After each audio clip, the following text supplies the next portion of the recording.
You watching right now, if you don't hit the subscribe button, I'm gonna slap you. Okay? Subscribe as you watch. This is a live stream. My podcast. Streaming live on our product channel, Gare Science's digital product channel.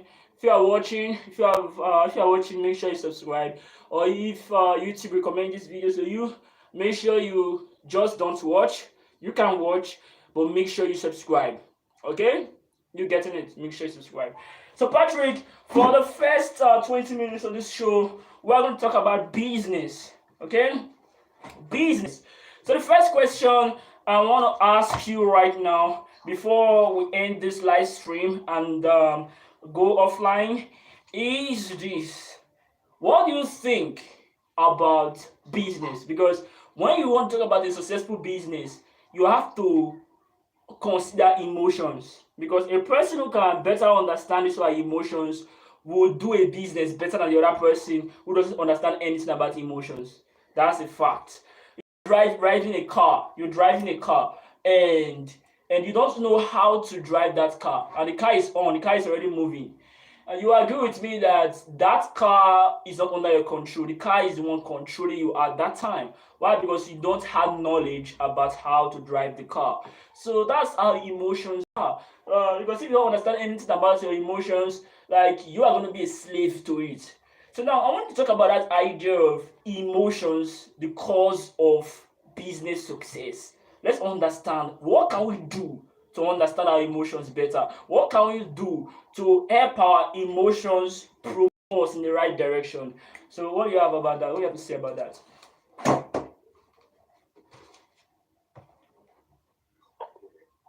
First, I think there are certain emotions. Again, we are human, so definitely we must feel the emotions. So for me, there are certain emotions that can really affect your business. There are negative emotions and there are positive emotions. So first of all, you need to reduce your negative emotions and try to increase your positive emotions. Negative emotions like fear. There's probably fear of failure in your business, or probably, I think fear is the greatest negative emotion for any business. Then positive emotions like hope, passion. Those are two very key things that I think are crucial to the success of any business. Fear, for example, is something that seems to affect a lot of businesses, because let's say, or a lot of people starting out business, because as you are starting out again, you have not really, even for already established businesses, fear is something that many of them still experience, because they feel like something could happen one day and it could put them out of business, or probably something out of anywhere can just strike their business and all of a sudden it's over, or probably their idea might not work out the way planned, or it might not even work out at all. So I think fear is a very, very crippling emotion for anything that you choose to do, but especially business. So I think fear now is something that you can actually reduce. You can actually get rid of. You cannot exterminate it completely, but you can actually reduce it. To reduce your fear for anything, I think you need to look at that thing. You need to face your fear, basically. The reason why we fear a lot of things is that we do not know what they are about. So our mind is just trying to make guesses, and a lot of times those guesses are wrong. So it's just simply making approximations and trying to do the worst possible conclusion.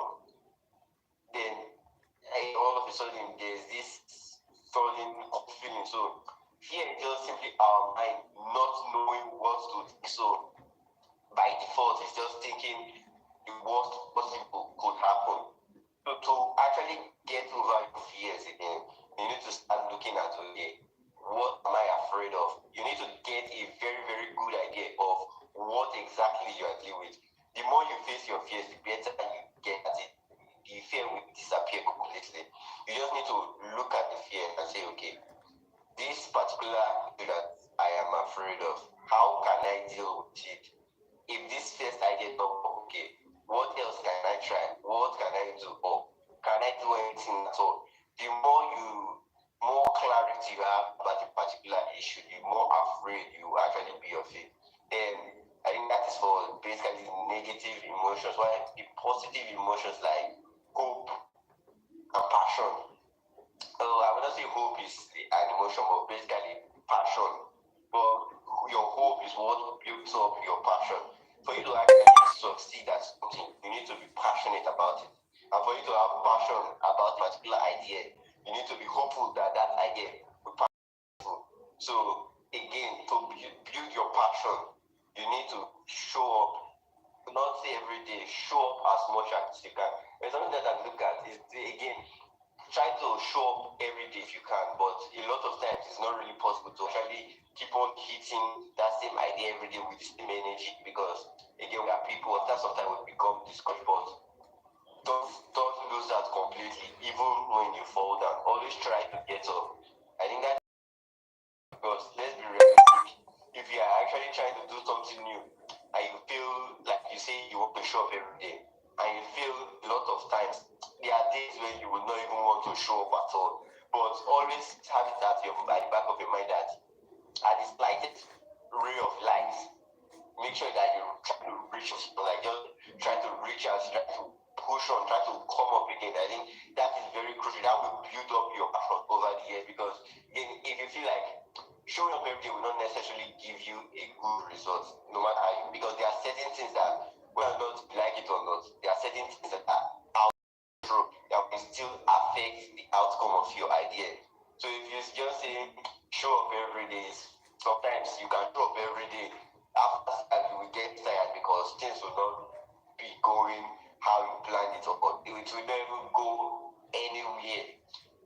But for me, to you always try to just to put an effort in towards your idea, try to do something. You realize that if you take a small action relating to your particular idea, it will give you a little hope. If you continue taking little actions continuously, you see that at a certain point in time, you will almost be as passionate about the idea when you first began. So those little actions matter. So you must not just rely on taking huge leaps, because again, sometimes you may not be fortunate enough to take huge leaps. So try to take as small steps as you can in preparation or in how would I put it, in expectation of your idea of your dream. And there's this book that I will recommend. It's called Atomic Habits, where the author proposes that if you want to probably learn a new habit or get rid of an existing bad habit, where instead of you taking huge leaps, you actually take small steps to actually eliminate or cultivate new habits. So emotions now are a very, very key part of succession of actually achieving anything in life. So bad emotions, you need to reduce them. Good emotions, you need to encourage them. You need to make sure that you are much more hopeful than you are doubtful. Because again, as human beings, we have faith, yes, but we also have doubts. But let your doubts not let your doubts not overshadow your faith. Let your faith swallow up your doubts. Because again, when you say I am faithful with no amount of doubt, there's always a certain amount of doubt at the back of our mind that okay, even though we are hopeful, we are always saying at the back of our mind, we are always like, what if it fails? But let your doubts not overshadow your faith. Your doubt overshadow your faith, you are not. You will not be able to recover from it. There's always doubt, but let there always be more faith.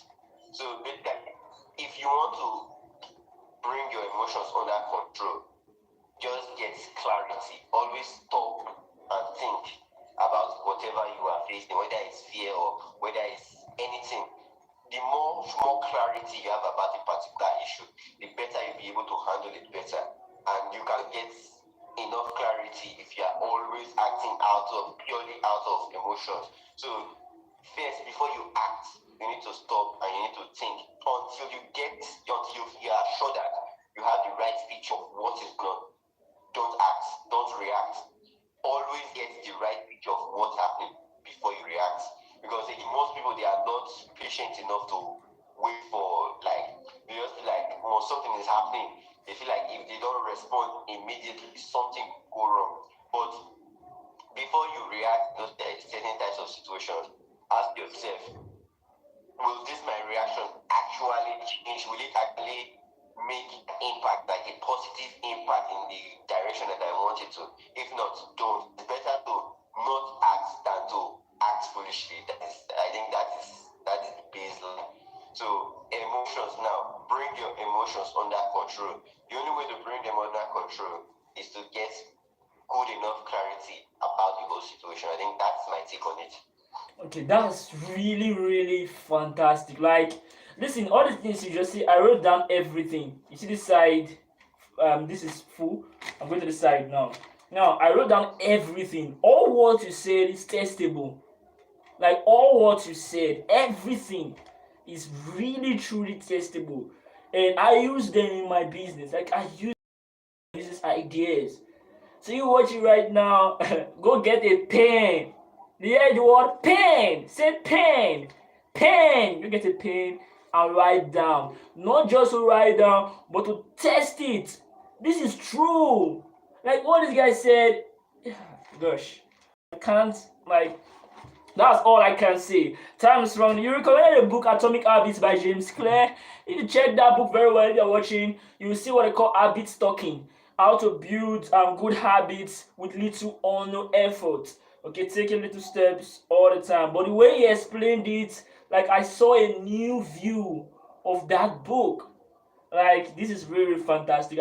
So Patrick, now let's go over to that stuff. What do you understand about business? Because when you talk about business, many people the ideas usually go over to competition. If I have to do a business, then I have to be ready to compete. And the ones that can't, like, there's this stupid emotion that comes up when you want to do business, especially if you are in the wrong community where they've not taught or educated the people well about business. You are likely not going to just feel life, you just feel the main idea of business.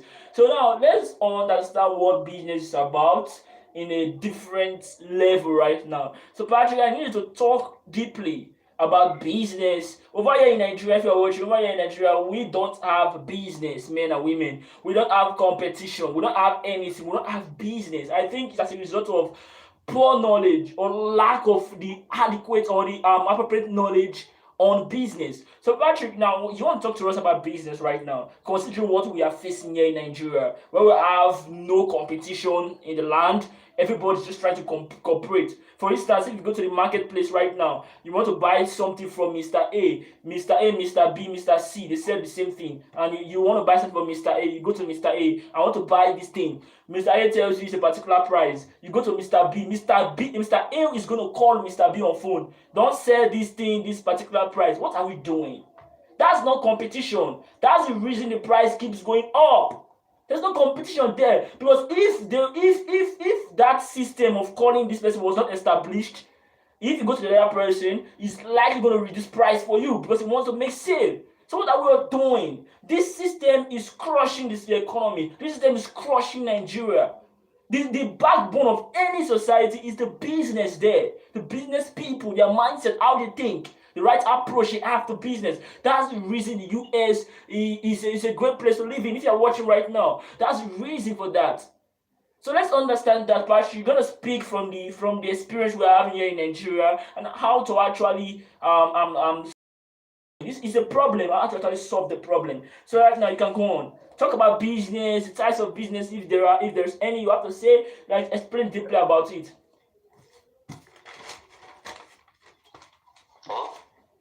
There are many problems facing businesses in Nigeria. There's a lot of problems, but I think one of the primary problems with businesses in Nigeria is that they don't have a lot of the business people, they don't have financial knowledge. They have zero financial knowledge. They just know that, okay, for them, business is basically the definition of a business is just exchanging goods and services for money. So many of them just feel like, okay, to do business, you just need to find something that is already being sold.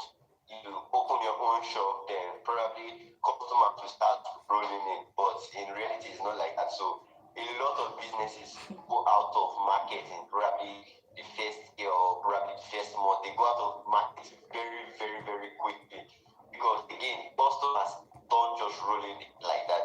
Again, most of the markets that they deal in are existing markets. So an existing market is, let's say, a market where a particular good service that a particular is trying to sell, there are competitors in that space, and you now you are trying to enter that particular space as a newcomer, but you are not bringing any new idea, you're not bringing any new innovation, you're just simply going in with the same formula that every other person is using. And definitely a lot of these businesses, they are going to open their own right next to their competitors and they don't have any standards or something that will make them stand out from the crowd. So basically everybody is just doing one thing. the same thing because they feel like this market now is already successful. Yeah. But the thing with existing market segments is that they are very, very competitive. And if you don't have any particular feature, any particular idea that will make your own business stand out, you are not going to make a lot of profit if you even make any at all. And that is the in economies like Nigeria and some other countries where businesses are not moving forward. A lot of the businesses there are basically a lot of the businesses operating there, they are partaking in existing market segments where all of them, or where a lot of them are dealing in the same goods or service, and they don't have any particular thing to differentiate them. They are basically just selling the same thing. Probably the only thing that changes is just all of them are operating on the same formula throughout, and that is a very, very bad. Many of them don't really see a need to innovate. Like when we say innovation, we don't mean you need to invent a rocket or probably build a satellite out of spare parts. You just to find ideas that will make customers come to you, like make your business better and much more appealing to your customers. That is the whole point of the business. Again, many of them, they don't just understand this for them. Like what a lot of people think is that once you start a business, definitely customers must come in. So that's why many of them choose to opt in all these existing market segments. Is it that they are basically like, let's say, 4 market segments. There are new market segments where you are basically creating a new product or a new service to sell to the public. There's the existing type where product has already been confirmed by the public that okay, there's customers for this particular product or service. Then there's the clone market segment where basically you are copying an idea that has been implemented in another economy. For example, like let's say here in Nigeria, which companies are here in Nigeria? Let's say a company like OPay that tried to get into ride sharing. Basically, they were copying Uber and Lyft from the US. So this type of market segment, we call it a clone market segment. Then there's the resegmented market segment. So in this resegmented market, basically you are basically taking an idea is similar to the clone markets, but you are taking an idea that has been implemented somewhere else, and you are trying to add in like particular features, idea that will make it much more targeted towards a niche group, a niche. But it's similar to the clone market segment. This one, you are now targeting a particular niche with specific features. You are adding much more ideas to that original implementation. So, but in Nigeria, we are mostly focused on the existing market segments and the clone market segments. But here, the thing is that if you just take an idea from, let's say, the US and you choose to implement it wherever you are, because you feel like, okay, that this particular business is already successful over here, so definitely must be successful over here. You don't know what you are doing. I will explain why. Open sharing feature was a very, very, very good example, because basically what they had in mind was, okay, Uber, Lyft, they were already successful businesses abroad. So they just try to take that idea and simply bring it over here to Nigeria. But they fail to realize that the customers over there are different from the customers over here.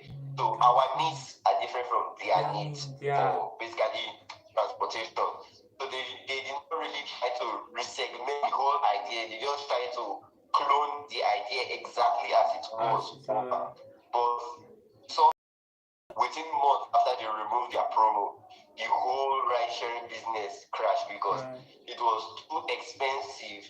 And even customers that could afford it, they were better options for their money. So basically, the market crashed before it started. And definitely, if you as a business owner, there are certain criteria that you must take into consideration before you begin any business. The most important one is your customers.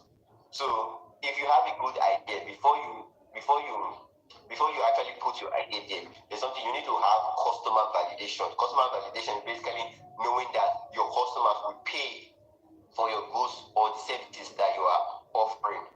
So many of them they don't really do this customer validation. They just simply think that okay, I have a good idea, so definitely it must work. But again, the idea might be good to you, but again, one thing that many people fail to consider is that you are not going to be your customer. You are the one selling the goods and services. So definitely, you need to know if actually there will be demand or there is already demand for that particular type of product.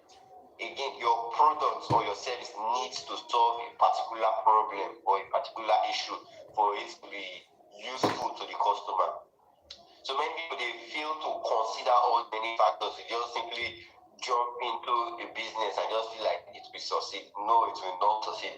Before you begin any idea, no matter how good your idea is, you need to let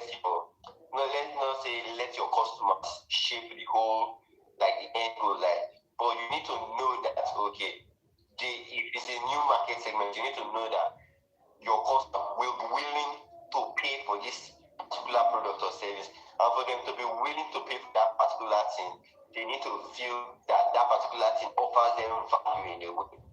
So the root of every business is offering value. So value through products or services. If customers don't feel like they are getting service from what you are offering them, they will not pay for it. So for a customer to actually hand over their money, again, money by definition is a vehicle of value that is we use it to transfer value. Customers don't feel like they are getting value from your goods and services. They will not transfer that money that they have made over to you. So for them to transfer money over to you, you must offer a good enough service for them. But in an existing market segment, basically, there are many businesses offering the same, selling the same product, selling the same, or offering the same services. So for you to stand out now, you need to, in a way, offer much more value to the customers. Because let's say, put 5 businesses selling the same thing close to each other in the same place. If the customer goes there, definitely they want to. Let's say the person is coming from the left. Definitely, if all the businesses are just appearing the same to the customer, we just pick the one closest to him. Or probably if it's coming from the other side, they will pick the other one in that other direction. Yeah. But if there's one now offering a much more standard feature, the person will actually pass all the ones closest and go over to that one. So that is where we call it get, keep, and grow market strategy. Then first, you need to get your customers, then you keep them. You are how you do all this one, then you grow them. So basically, for you to get your customers, you need to know who your customers are. You need to know their archetypes.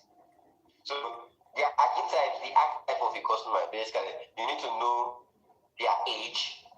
Like you are trying to build a profile about who your particular customer is. Like you need to know all their particular that probably will allow you to know more about what they are looking for or what their problems may be. And probably their age. There are certain products that appeal to older populations and certain ones that will appeal to younger ones. Then their demographics. You need to know, okay, which particular demographic will this particular product appeal more to. Like there are certain products that will appeal more to this group of people that will not appeal to that other group of people, and probably their race. There are certain products that we black people will buy or that we will be more interested in than white people. There are certain products that white people would prefer to products that we black people would prefer. So basically, you need to know who your customers will be before you can actually say, okay, this is how I would try to reach out to them. But many of us, many business today, they don't know who their customers are. They just feel like anybody will be their customer. But if you just throw a wide net, you will barely catch anybody, because again, you're not really targeting the right customers. That is why online advertisement and many of all these things have taken off in the recent years, because they have allowed some business to get a much more direct connection to their particular customers. If you watch most of all these influencers on let's say YouTube, Twitter, or the rest, their audience are definitely people that they will like most of the things that they talk about on their channels or their social media handles. So the customers, the companies that will now sponsor, let's say, an ad with them to appeal to those customers. Let's say you have a channel about technology, for example. So definitely your audience will be technological, be interested in technology. So tech companies now will now see that, okay, we can now target these particular people now if we sponsor sponsor an ad with you. So basically, they know who they are trying to target. But many businesses now, particularly in Nigeria, they don't have any target in mind. They just feel like anybody will walk up to their business and just try to they don't need to put any effort into advertising or trying to appeal to a particular group or to any group at all. Do you feel like as far business is open, groups of different people will just start rolling in? But it's not like that. People will always pick the business that is, let's say, much more closer to them, that try to appeal more to a business that appeals more to them. People will always pick that one over all other options. And for a business to really survive, you need to have those sort of strategies in place. You need to appeal to your customers a lot. So that, because again, remember, you are not the only person that has a business. Even if you are the first to a business, like let's say you create a new market, for example, definitely like take Coca-Cola, for example. They were the first to come up with that sort of carbonated soft drink. But now, there are a lot of players in the market. But still, they are still at the top of that particular segment. When you think of Coke, for example, you always think of Coca-Cola. So that is because they are always trying to appeal to different markets. They are always trying to they are trying to pull their customers in. So that is basically the get phase of the whole customer acquisition strategy. You need to get your customers, but to get the customers, you need to know them. Again, I think another example that I will give you of companies that are failing to really appeal to customers is, let's say, Innocent Motors, for example. Now, they are one of the indigenous car manufacturers in Nigeria, but they are only marketing line that they have, their only tagline that is simply made in Nigeria. But made in Nigeria now is not enough to make them really stand out. Because now they are competing with international brands that are much more established, have more technology, have more reach, and have more name. So they are not standing out with just simply, okay, they are made in Nigeria. Again, they are feeling appeal to that part of the populace. In Nigeria today, there are different types of people buy cars for different reasons. So again, they are not targeting one specific group. Like there are younger people that buy cars just to show off. And for you to buy a car just to show off, first of all, the car needs to have a good brand name. You got to get for a car company to have a good brand name, definitely they must make a very, very good product. And they must have a good portfolio, they must be well recognized, well respected, things like that. And there are people that just simply buy cars just to commute. They don't really care about the brand name. All they just care that they have a car. There are people that buy cars for, let's say, for utility purposes, probably for taxis or for transportation or for the rest. So you are the car company now. Company just starting out, like now they don't really have much foothold in the market. They should try to. They are not trying to market their products aggressively with any particular group.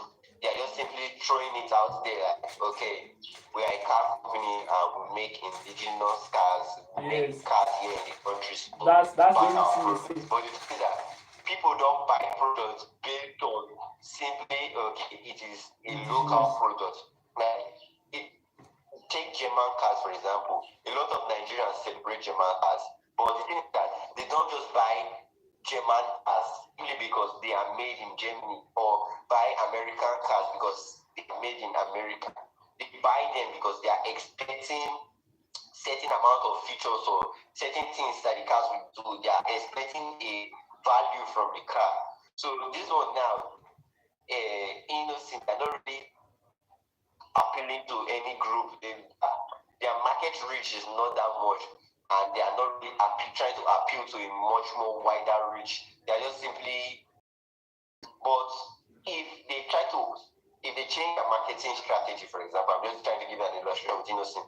If they change their marketing strategy, they now try to target direct groups. Like they say, okay, for transportation companies, they say, buy this our bus. These are the features that this bus will give you. These are the values that our bus will give you. They target that group, they win that group over. They find in that sector, they say probably taxi drivers. These are what our cars can give you. Sell it to those ones. They find another group. They say, okay, you want a good, affordable car. This is one of our cars that you can actually buy. They target that group. They try to win that group over. The thing is that over time, their market reach will increase, and definitely their brand will become more and more respected. It will become a homegrown brand. That is one thing that you as a business just starting out, you should do. Don't just try to aim for the general public, because the general public, again, they will not just want to buy into your particular new idea. Try to target as aggressive as you can towards any group that you know will be interested in the product. If you say that, okay, these people in these states that will be most interested in the product, try to market your product as aggressive as you can towards those people. Once you win those ones over, you start targeting another group over and over. You see that after a lot of time, you would have gotten a lot of market reach. You can just be consistent and try to deliver as much quality products as you. Then next is, after the net phrase, you need to enter the keep phrase, the keep stage. The keep stage of this market customer acquisition strategy is basically you are trying to keep the customers that you are. So to keep the customers that you are already won over now is that the most important fact is that your goods or your services need to be of quality, of enough quality, where even if competitors come in, they will not easily steal your customers away. Like take which products, say a shoe company, for example. If a shoe company makes quality shoes, and let's say customer buys them and they are very well satisfied with shoe, they will want to go back to buy more. But if the person buys the first one is not satisfied with the purchase, definitely they will no longer want to give that particular brand or that particular company their money again. And that is some of the people facing a lot of businesses in Nigeria again. A lot of the products that are sold here, a lot of people, they just try to push it under the carpet. That the reason why people don't necessarily patronize Nigerian businesses is that we are just looking at it as a common. The thing is that we are not just looking at a lot of businesses as common, or we are not just downplaying the goods of some companies. The thing is that a lot of these companies, they are not really offering good enough services to really compete with a lot of the international brands here in the country. They just put it out that, okay, our products are made in Nigeria. They don't really try to put in as much quality, as much thought into improving their goods and services. Like, you can go to some particular companies, you can make a purchase, and let's say you find out that something is broken or something is wrong with the product. But for the company now to offer you services to actually fix it here in Nigeria would be one of the worst experiences that you will actually encounter. Their services now are horrible. A lot of companies in Nigeria or businesses, their services are horrible. There's no real customer protection or customer care, even thoughts for the customer. Their first aim is to just sell one product. You as a company, your aim is not just to sell one product to the customer. Your aim is to sell as many as, in fact, your aim is to sell all your products multiple times to as many customers as you can. The same customer, you are aiming to as much as you can to the same customer over and over and over again. Yeah. But many businesses in Nigeria, they just simply rely on that. Okay, if you buy one, we have made that your first, we have collected that your first money. It's you that know. If you like, don't come back again. But for you as businesses, you want those customers coming back over and over and over and over again. Yeah. For a business to succeed, their first products now should be like, how will I put it? Like a way to get the customer dictated to your businesses, to your services. You just want like that's your first product should be the gateway to heaven for customer. That first product is the introduction to your company for your customer. So you need to make every one of your products as good enough as possible so that your customers will keep on coming back to you. And again, but apart from the quality of your product, they also need to quality of services backing that particular product. Like if you make a car, like if you are a car manufacturer and you sell cars, so definitely if your customer now has an issue with a car and they cannot get it fixed by your company, or they have too many roadblocks to getting their particular product fixed, they will not want to buy that car brand. They will not want to buy a car from your company again. They feel like the stress is too much. Yeah. So definitely they look elsewhere. Yeah. So you as a company, you want to make, it's not just the first purchase, you want to make the whole, like for the extent that which the customer will use that product, you want to make their life as good, their experience as good enough as possible. You want to remove every roadblock so that your customer will not need to think twice about coming back to deal with you again. And again, that's your customer now. If your customer is satisfied, definitely will refer others.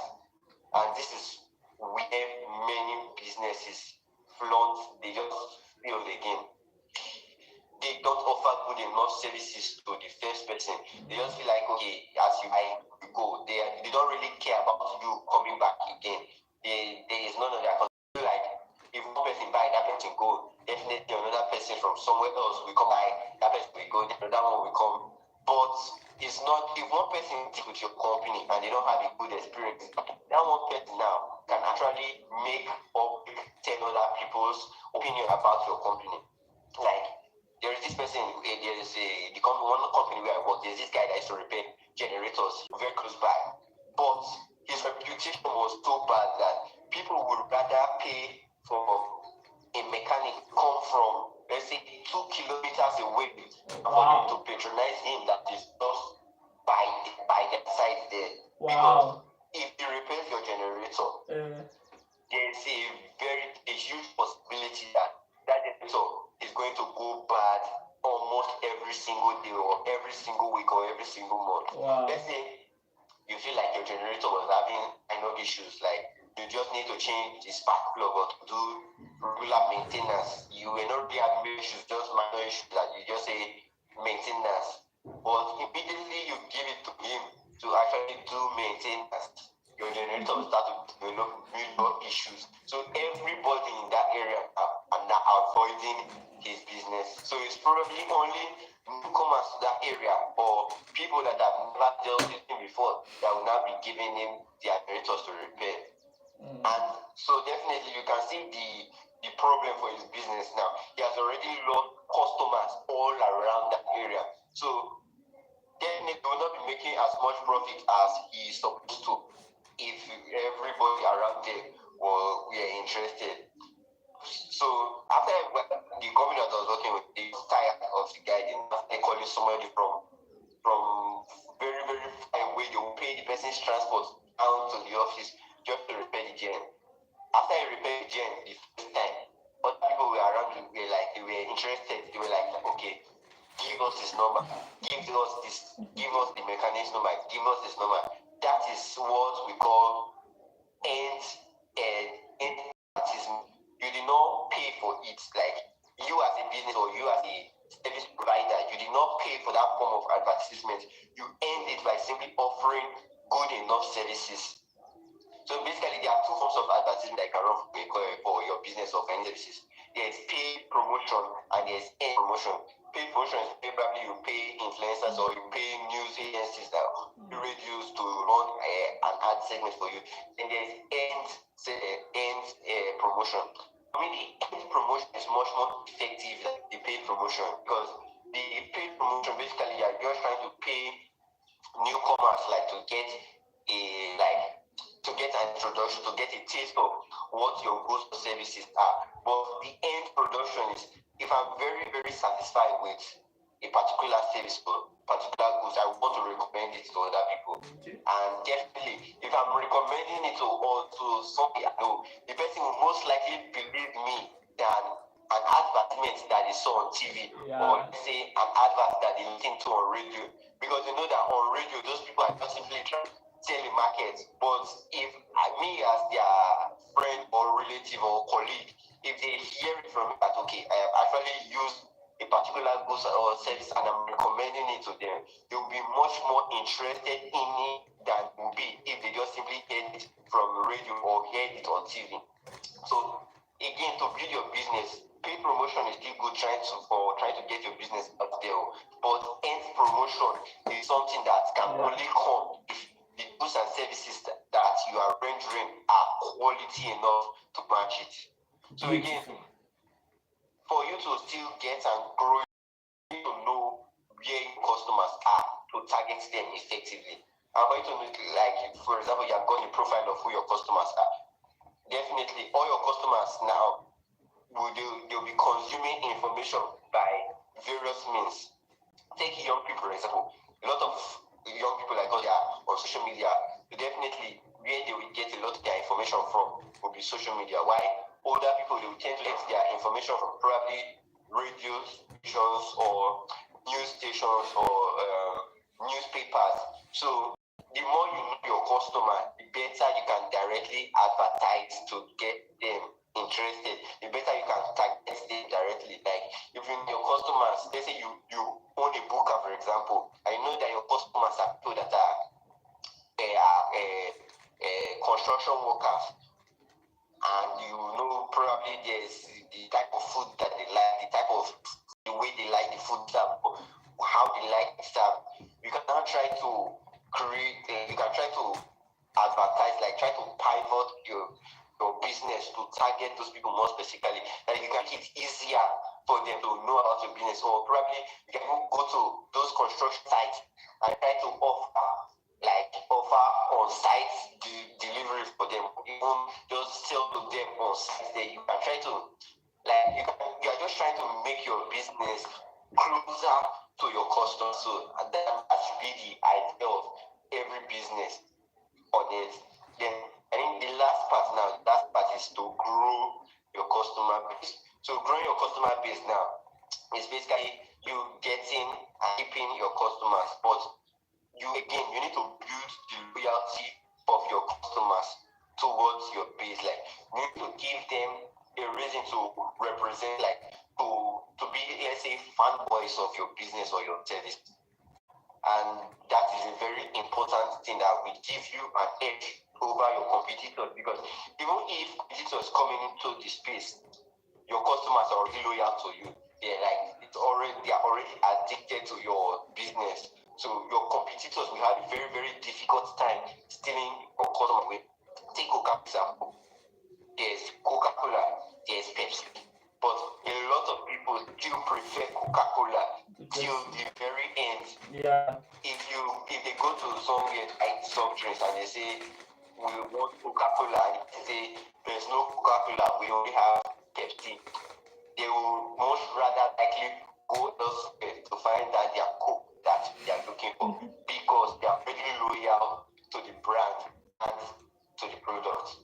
Yeah. Thank you But very, out of very. all these particular things that I just explained, Yeah. many people in doing Brexit, they don't know about them. They And don't these know. are things that you need to know to improve the quality of your business. Because again, your business is to make money. Yeah. And if you are not putting enough customers to make money, you will not expand, you will not grow. And there is very likelihood that you could even go out of business completely. And a lot of people in Nigeria, they go out of business a lot because enough customers don't come in to keep their businesses afloat. They will just be like, I did this business, it did not work. I did that business, it did not work. I did that one, it did not work. But the thing is that they did not plan again before they went into the business. Also, no matter how, like I explained, no matter how good your business idea is or how successful a particular market is, like let's say people are selling fish in one area, you see one woman that is making a bid, no matter how good it is for her,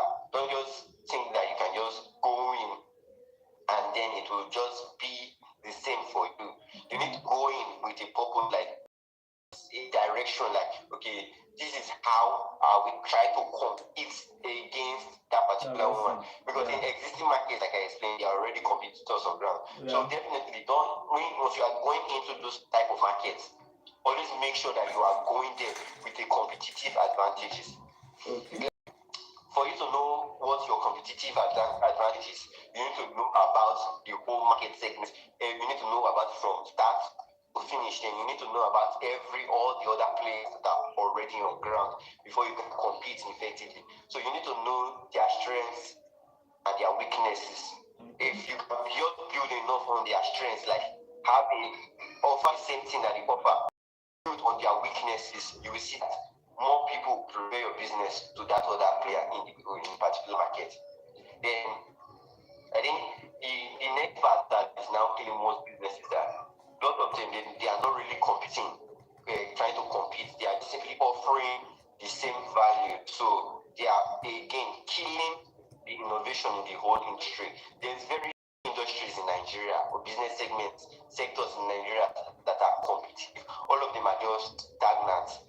There's no real innovation, and in businesses where there's no innovation, it's the customers that suffer it. Because where there's innovation, where there's competition to actually be the best, the customers will always end up at the ones that will always profit from such market. Like as we explained when we went to the market, where everybody is selling at the same price. But let's say if somebody can offer a better service at a better price, definitely more customers will go there. Yeah. But here in Nigeria, most people, they don't see a reason to do that. They just be like, let's say if I'm able to sell 1 cup of beans, let's say the market price now that a lot of people are selling is 150, but I could sell it for 130 and still make good enough gain. But I would not want to sell it for 130. I would rather want to sell 150 because I feel that is the general price. Right. But the thing that if I sell it for 150, people will definitely I'll just be like all of the other options on the market. But people feel like if they sell it for 130, they are making a loss of 20 naira. But it's not like that. The thing is that there are different ways by which you can price the value of your goods or system. But if you just simply price your own service based on your competitors, you could be losing customers or you could be losing a competitive edge over over the other players in the market. I say if you can get or if you can make or produce a particular thing at a cheaper rate, then definitely you should be able to win over more customers.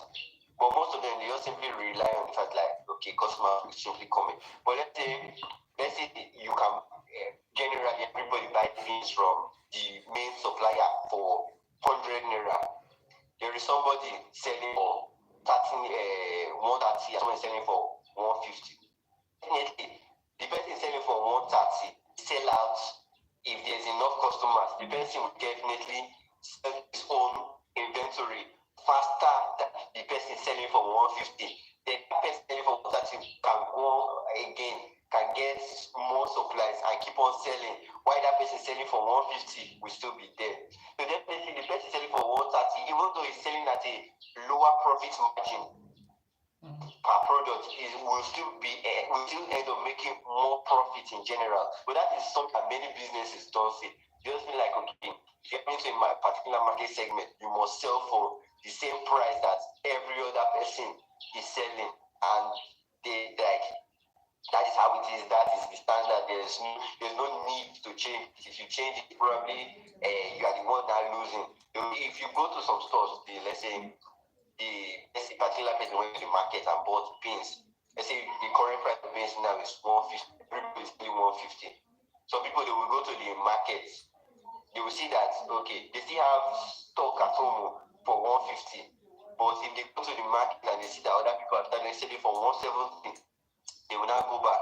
Now their old stock that they were selling from 150, they will now change the price from 150 to 170 to match the same person is selling at, even though they still have a good advantage to compete against the other players. So, but they will rather change the price just so that they will be making the same profit as every other person. But the thing is that if customers know that you are selling 150, they want to come to your store, come and buy from you. They will want to come and buy all that you have. That is one competitive edge. A lot of business in Nigeria need to lose out on. They don't try to improve their services. Like, they don't try to make it easy enough for the customers to actually deal with them. There are many companies we deal with here in Nigeria today that if we had better options, we will not deal with them again. Like the day that somebody comes and offer us even better than what they are offering, we have left them. I take many of those other banks that went out of business or that are even struggling today. The reason why they are struggling today is not because there are not enough customers in the country. There's a lot of people looking to open bank accounts, or that don't even have bank accounts. Again, they don't have at all because they unbanked. There's a lot of customers, like underserved market is out there, but the particular banks are not appealing to those customers. They are not trying to make their services easy enough for those particular customers to actually deal with them. They will not be like, okay, there is no business. That is a lot of people in Nigeria see. They'll be like, I open my store, but there is no business. But the thing is that you are not actually really giving room for business to take place in first of all. Many of them, they are just simply open. Take EcoBank, for example, or HABA. Those are some of the other banks in Nigeria. They will be like, they don't have enough customers. But if you notice, many of all these newer online banks that came in, they already have a lot of customers. They have millions of customers already. Kuda, Opay, and the rest, they already have millions of customers in the country, where people, established players, older established players like EcoBank are complaining that they are not getting enough customers. Let's look at what differentiates the newcomers now from all those old comers. The new ones, what are they offering, for example, that is making them much more appealing to customers, that is giving them an advantage over the older players? What they are offering, again, is ease of using their businesses.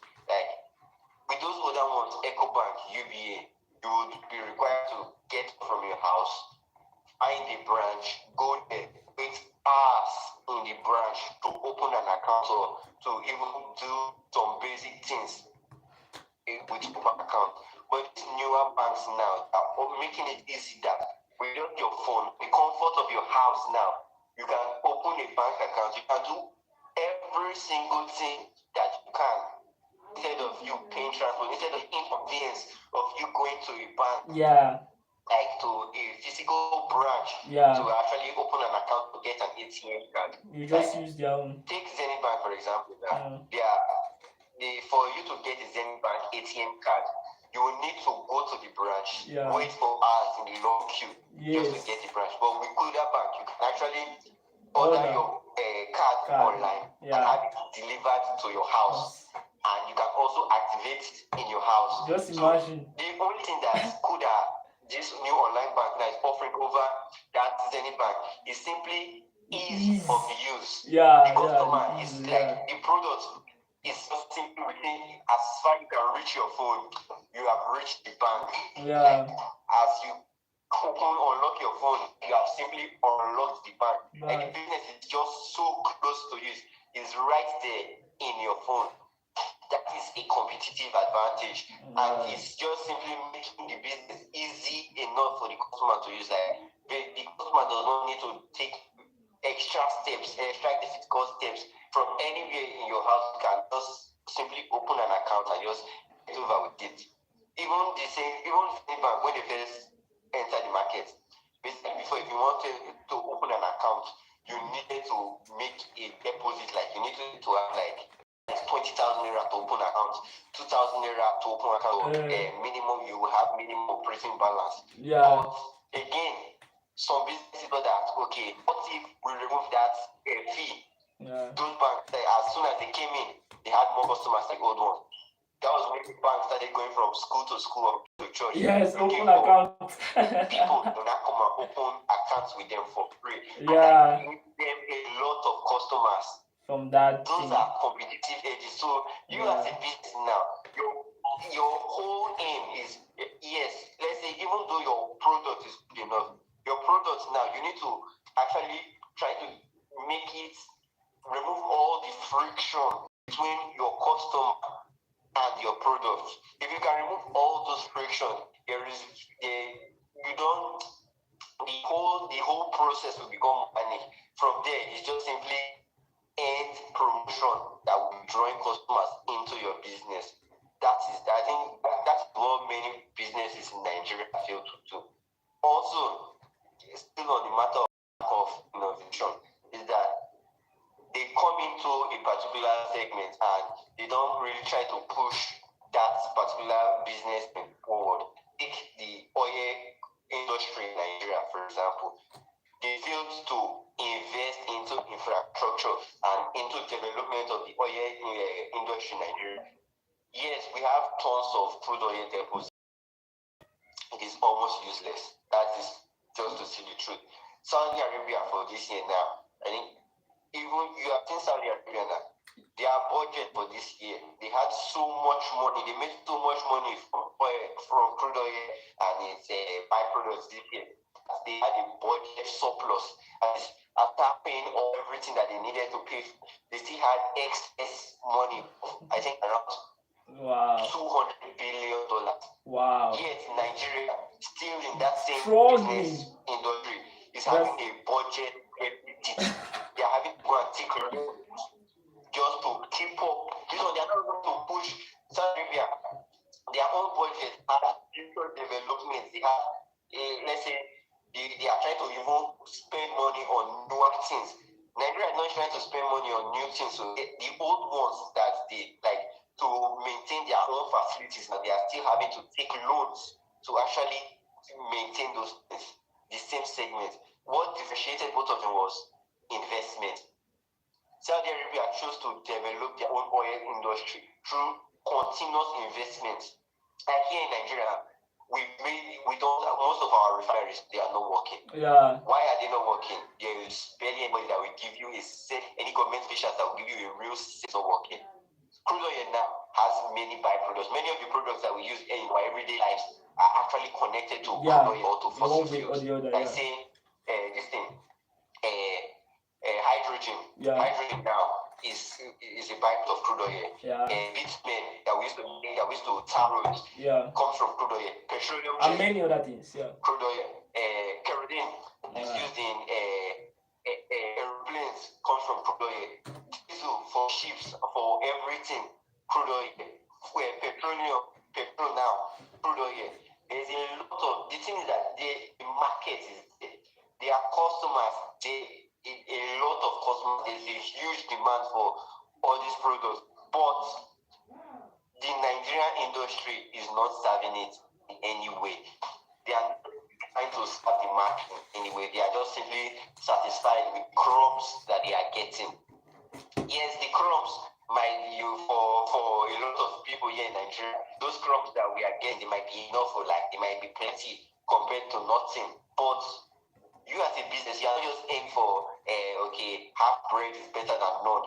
You are aiming for a whole bakery.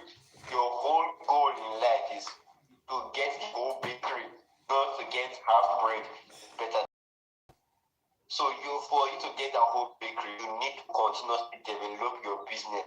So you don't need to wait for competitors force you to innovate, but you don't need to wait for competitors to enter the market before you start to innovate. Because if competitors enter the market to force you, definitely they have started taking most of your customers back. And by that time, it might be too late. If you don't start to innovate quickly, you may not lose to that newcomer.